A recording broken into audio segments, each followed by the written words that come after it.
All right, Brian, sticking with the theme of replacements for the Notre Dame team in the offseason. And this one, not an on the field coach, right? Not a defensive coordinator, but obviously by now everybody knows that Chad Bowden, Notre Dame's general manager, oversaw recruiting, handful of other jobs, made his way out to USC. And that was announced this past Friday. So it's another thing that Marcus Freeman and his staff, 1A, 1B, defensive coordinator, general manager, director of recruiting, those both need replacing. You found that out really in the span of like 3-4 days.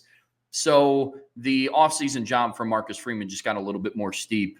And with this guy, you talk about Chad Bowden. I'm in the same boat as you, man. I'm not somebody that the second they decide to leave Notre Dame, slander the specific job that they did. Now, I'm not the biggest fan of how he left. Yes. Or Or where that he was went. looking around each of the last two off seasons, flirted with Right. Michigan last year. Right. I don't love that either. True. Yeah, that's something that I'm not a fan of. But there is something to be said about when he was here and when he was doing his job. He brought in good talent. You know what I'm saying? Guys like Kingston and Bryce Young and all the CJ Carr, like those all those guys came in while he was in South Bend, right? Yeah. And so I give Tommy Reese the credit for CJ Carr, though. By the way, that was all Tommy Reese. But sure. Your point, however, you look at all the freshmen and sophomores playing for Notre Dame this year, all the transfer guys that impacted Notre Dame in the last 2 years. Those were all guys that were brought in under Marcus Freeman and Chad Bowden's leadership. Mm-hmm. And we need to be able to say, look, guy did a great job. Mm-hmm. As a recruiter, he did a great job, while also saying, like, here's where I'm at with Chad Bowden. I think Chad is an exceptional recruiter. And I think he is exceptional at overseeing a recruiting operation, especially when you've got a head coach like Marcus Freeman, who is a dynamic recruiter as well. He's not going to have that at USC. My concern with Chad was more so the shifting dynamics of college football. And how did he fit where, like, when he was initially promoted to GM just a year ago, it kind of made sense because basically he was just going to oversee all the recruiting. College football has changed even faster and more than I thought it was going to change. And what I mean by that is a GM now has to, he has to almost, like, I pushed back on the notion when general managers started getting hired that they needed to be like NFL guys, because it was we've seen so much change over the last year. The way that the portal and NIL has exploded, and you've got to basically re-recruit your roster every year. I've been told this is true at Notre Dame and other schools, that some players are not even going to their exit interviews anymore. Their agents are going for them. Like, it's getting nuts. And now I think the GM role has quickly changed to where it almost has to be kind of like a player personnel guy, like a general manager. You're doing contracts and budgets and salary caps and all this other kind of stuff. I don't know that that's where Chad Bowden should be spending his time. And so when I look at this role, I think Chad was exceptional at recruiting. I think that some of the running the program the way that a GM needs to run the program, I don't know if that was going to fit him quite as well. And so when you look at that, Trev, you can say, phenomenal job, dude. Don't like the way you left, but you did a great job. This team is built for success, a large part because of the job that he's done. There's a reason Marcus Freeman brought him from Cincinnati and kept promoting him at Notre Dame. He got a big payday. Good for him. Happy for him. Now it's about, so what do they do now? And that's the question for Marcus Freeman. Does he just replace him with somebody? Or what I would consider doing is kind of a shift focus a little bit when it comes to the roles. And what I mean by that is, I think there needs to be a general manager that is more of a big picture GM, and then a player personnel guy, whether it's recruiting director of player personnel, don't care, that then basically does what Chad did before now, meaning recruit. You know what I mean? And your entire job is about talent acquisition. and then hire a general manager to be more of you're going to have a role in talent acquisition, but your role is not so much in recruiting as much as it's let's get deals done that need to get done. Let's make sure that we're taking care of our current roster. I think the GM now has to spend a lot more time taking care of the current roster than they did before this, a year or two ago. And it's hard to do all of those things effectively. And I'll just be honest with some things that I've been told. Notre Dame was at risk of losing some very important players this year because they weren't doing enough, so I was told, of being proactive with money while other schools were throwing big dollar amounts at their players. Part of that is because I think Chad, for example, was being pulled in so many different directions of recruiting and talent acquisition and all that it's like, okay, how can he also then, handle all this stuff with the 85 guys on scholarship? And so I don't know if Coach Freeman sees it the way that I do, but I'm very curious if he's going to sort of take that one position and separate it and make kind of two positions that now, instead of, because again, what the vision was for a GM 2 years ago is just out the window now with all the changes in college football, Trevor. And so that's what I think should happen, is sort of a director of player personnel type of role that's recruit, talent acquisition. And then a general manager that oversees that, right? He's the boss, but he's not necessarily doing all of it. But his big role is also making sure that the roster is in a healthy place, that they're being proactive with NIL deals and things like that with players. And I'll just tell you, because we're a lot of this show has been negative because we don't like the DC hire, but and some of you know that some of the issues that I have been told and I believe are going on the offensive line, but as a whole, part of the reason that they didn't have any portal guys leave. I mean, we kept hearing this running back's going to leave, and this receiver's going to leave, and this DB might leave, and this DB's getting money thrown at him, but what's happening there? None of them left. Why? Because there is a very strong culture throughout most of the program that guys will say, hey, coach, like, look, I thought about leaving because this money was thrown at me, but I want to be a part of what we're doing here at Notre Dame, and I understand the bigger picture. But eventually, the money's going to get to the point, or things are going to happen to where it's going to be harder to get kids to buy into that. And what Notre Dame doesn't have to do is match all these kids. It's just you need to be more proactive. Like somebody texted me the other day, and it was a great comment, that right now Notre Dame's personnel stuff is more reactive than proactive. And it's hard to be proactive when the person running it has to also recruit and transfer portal and do all this kind of stuff. That's why I really do think having two roles, one that is focused on just talent acquisition and the other is sort of a bigger picture, oversee all this, but I'm also focused really a lot on my current roster and then making the salary cap that's going to start now. I mean, look, guys, this next year, the rev share starts. And you're officially paying players this next year. The fund that Brady Quinn started is no more. It's a different world now. And that is a full-time job in and of itself. So going and getting someone who's got sort of an NFL background, there's been a lot of, a name that's thrown around is like a Lake Dawson, who can kind of come in and have a little bit of that role and then hire someone else to kind of do what Chad did. I think would be the smart way to go for this hire, Trev. I'm just curious if Coach Freeman sees it the same way. Yeah, I mean, Chad was spread thin when he was at Notre Dame, just strictly because of the demands of the job, because of the ever-changing landscape of college football. That I agree with. I mean, college football's in a day and age now where it just has to be managed differently, right? You need somebody. The job of retaining a program and going out and hunting and getting new additions is not the job of one sole person anymore. It just can't be.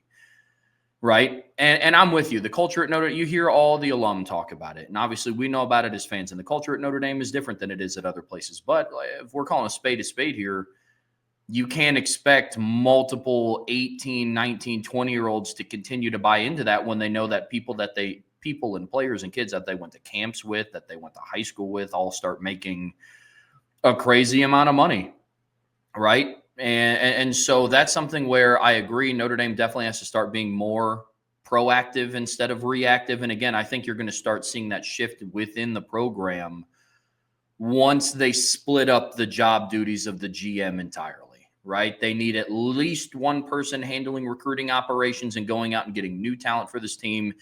And you need somebody that oversees the retention of this team and maintaining and making sure that the players that they have are happy instead of waiting to hear that they could potentially go be happy somewhere else.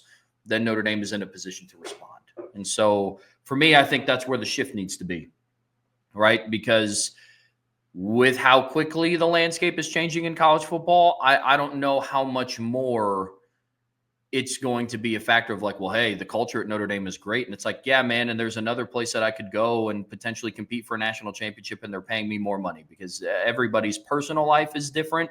That's another factor now that you have to count into. So for me, I think that's a shift, right? I still think Notre Dame as an institution and as a university has more to offer than most, if not all, Division I Power 4 football programs.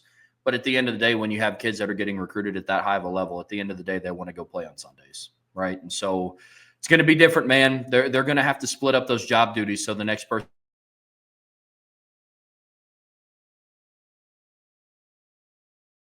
just kind of where some of it went with Chad. I really do. I really do. So I know that kind of covered most of the topics and you hinted at it a little bit, but like, is that where you would start? Is like somebody with some sort of NFL background to handle more the general manager? I think with the portal window closing, my biggest priority is the recruiting guy, whether that's promoting a guy like Caleb Davis or Carter Allman or going outside. I know there was a something I saw on Football Scoop yesterday about a guy that works at North Carolina, Patrick Sudis, I think is his name, and he's been he's kind of done what Chad's done at North Carolina and Georgia Tech and some other places. Don't know a lot about him, but he's got the resume is impressive and the results have been impressive. So I couldn't advocate, oh, that's the guy, because I don't know a lot about him, but just with a quick look at the resume, you're like, yeah, that sounds pretty good. And if they did that route, it's like, look, you've got some. Caleb Davis is a rising star in the recruiting circle. He'll be doing what Chad Bowden is doing sooner rather than later, even if you don't think his time is now. He's a young guy. That's Jared Parker hired him to do that. Wisconsin was trying to hire Carter Allman to be their their Chad Bowden, and they got him to stay. So if you bring in a guy like that, he's going to have a pretty good staff. There's some.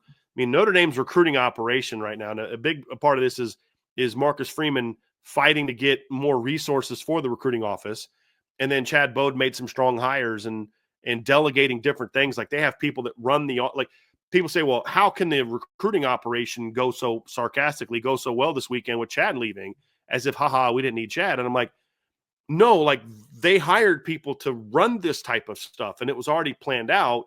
And that just shows how much of a well-oiled machine this has become at Notre Dame, that it's kudos to Chad for creating that. But now you need someone to come in and kind of oversee it a little bit more. And so that to me is the most important hire, because you're going to have more visits. Your coaches are all on the road this week. Like me, this is why I said that the defensive coordinator hire didn't need to be the fastest one that was done, because I think you've got more time for that. Not that you can drag it out till March per se, but you don't need to make the hire this quickly unless you know who you want. I'm just saying hypothetically. I'm not speaking to the Chris Ash situation at all. But this is the one that has to happen quickest, because you're now getting right into recruiting mode. I mean, yeah, you had a great recruiting visit. We'll talk about that here in a little bit. But now it's the follow-up is going to determine just how ultimately successful recruiting weekends are. Recruiting weekends are great at getting you trending in a good direction. But what matters ultimately is what happens coming out of the visit. Who's that person overseeing, making sure everybody's kind of going in the same direction? That's sort of a question mark now. And that's why I think that hire needs to be first. And then within that, if you are going to make a separate hire, you're also looking for the GM type of person as well, because you can't go too far without that person not being involved as well. If you're going to hire one person to do it all, okay, that's fine too. But the timeline's still the same. So I think this move has to happen pretty quickly. It's got to be the right hire, but it does have to happen pretty quickly because you can't lose the momentum. Like, here's the risk that Notre Dame runs with Chad leaving and all this. You have got so much positive momentum going with your program right now. You just went 14-2. You just played for the national championship. Marcus Freeman's right now, I'd argue the kind of the hottest coach, the hottest ascending coach of college football. All the air that was used on Dan Lanning last offseason is now being used on Marcus Freeman now. You got to strike while the iron's hot, recruiting-wise. And they did a great job of that this weekend, which we'll talk about in the recruiting hour. But if you don't make the right hire or in the time frame, then you can lose a little bit of that momentum. And so that's why I think just from a timing standpoint, not that the recruiting coordinator is more important than defensive coordinator or whatever the case may be, it's more so just timing-wise, I think that one has to be made with more expedience than necessarily a defensive coordinator hire does. And that's where I'm coming from on that, because you need to get that guy rocking and rolling, because if you're on the message board, I put a coaches on the road piece out last night. They are going – first of all, they had a lot of dudes on campus this weekend, like dudes. And today, just today alone, I'm like top 100 D end, top 100 linebacker, top 100 linebacker, big time 2027 quarterback, top 100 running back. I mean, they're going out to Bosco, they're going out to Modern Day. Like, Notre Dame is like, they're getting out there and seeing dudes. But that's why it's important to get the recruiting operation in place so you have all hands on deck. And Caleb Davis and Carter Allman are doing a great job. And the names of some of the other, there's a couple ladies that are involved in the recruiting operation, whose names escape me, but they're killing it right now. I mean, they're doing a great job of keeping this thing going, but eventually they're going to all need to kind of know, who are we answering to, who's in charge, what are we doing? And the longer you go without that hire, the more things may fall through the cracks. But right now, this recruiting staff is just kind of taking it and just running with it. And that's why this weekend's visit went so well, despite the fact that Chad had left. So I think this is a very important hire.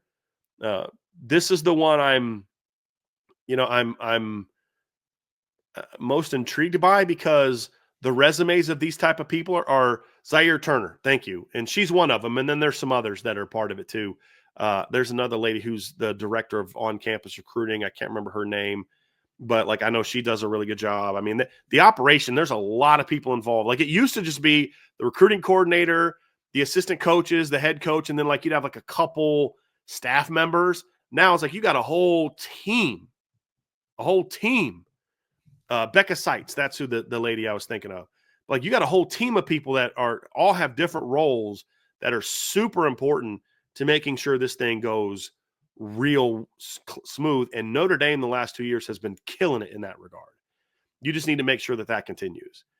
And the name I heard so far, recruiting wise, I like, of what I know about him. But it's harder to evaluate that, because you could look at this Patrick guy's resume, for example, and be like, okay, yeah, he coached at North Carolina and Georgia, recruited at North Carolina and Georgia Tech most recently. You're like, okay, that's a little different animal than recruiting at Notre Dame. And that's very, very true. But the point is you can talk to those kind of guys and kind of figure out, okay, this guy's pretty sharp or not, because sometimes you find some of those guys that are kicking tail at that level, and then you put the power of Notre Dame behind him and they thrive. Because look at Chad. Where was Chad before he came to Notre Dame? He was at Cincinnati. Yeah. You know what I mean? Yeah. But you knew the chops were there. And so he comes to Notre Dame. And of course, now he's got the bigger brand. Like, I've said this before, Trevor, recruiting wise, you could take the same coach and he walks into a high school and he's got FIU on his shirt. And it's whatever. That same coach puts an ND on his shirt, or puts a Tomahawk on his shirt, or a Gator on his shirt, or a U on his shirt, or a Alabama A on his shirt, or a Longhorn on his shirt. And all of a sudden, now that guy's, oh man, I love that guy, right? Now he was the same great recruiter at FIU that he is now, but the brand behind him is so much more powerful. And that's why I say, find a guy that knows how to do this job, because the brand will sell itself to a degree if you have a guy that's a grinder, if a guy that's good at developing relationships, developing trust. And that's something Chad was great at on the recruiting trail. And that's something Marcus Freeman has been great at. Mike Mickens is great at. D'La McCullough is great at. Some feedback from this weekend. Mike Brown's really getting after it in the 26 recruiting class. All my frustrations with Joe Rudolph as a position coach, recruiting is going pretty well so far. I mean, that party's doing well. So Max Bulla, I think, has made a really big impact here. Al Washington's going out and seeing some dudes these next couple days in recruiting. And so you look at that and say, things are going really well here. Now the key is keep it going. And the one thing about I do feel about Marcus Freeman is this is something he's always taken a little bit of a special view of. And that's why I do have more confidence here, because I think with the D coordinator hire, a head coach can be more swayed by people he knows, Jim Tressel's, Urban Meyer's, Lou Holtz's, where when jobs like this, it's like, no, you didn't have this. This is my area of expertise, and I'm going to figure this one out. And that's why I'm confident that this part of it's going to keep rolling. But it is important, because you can't lose the momentum you've built on the trail the last couple of years, especially after the season that you just had. And so far, the staff in place is doing a great job of it. Just need to get everybody in place so you can keep it rolling, because the feedback we're getting so far is the season that they had a major impact on some big-time players. Guys that maybe looked at Notre Dame as like, yeah, I like Notre Dame, but now it's like, I like Notre Dame. There's no buts anymore. It's like, I want to go check it out. And you got to capitalize on that. If you don't, you got a short little window to really capitalize on that. And that's what's in front of Notre Dame.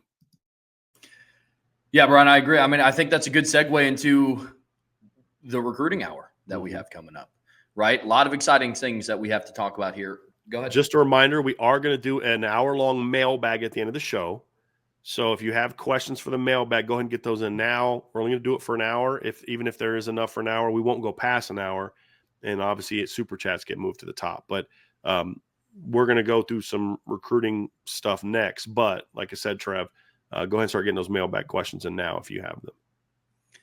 And before we get to all that, be sure to hit that like button, hit that subscribe button, hit that notification bell, share this podcast, whichever platform you guys watch us on. Be sure to leave us a 5-star review, whether that's on Spotify podcasts or Apple podcasts. And as always, be sure to check out the premium message boards at boards.irishbreakdown.com. A lot of great, especially now that it's the offseason, a lot of great intel pieces coming out about different recruits and coaching changes. You know, we just got done talking about new defensive coordinator and new general manager, what that could look like. There's going to be more film breakdowns coming out, whether it be for recruits or different things for the 2025 season that we liked from the 2024 season. So you can find all of that at the premium message boards at boards.irishbreakdown.com.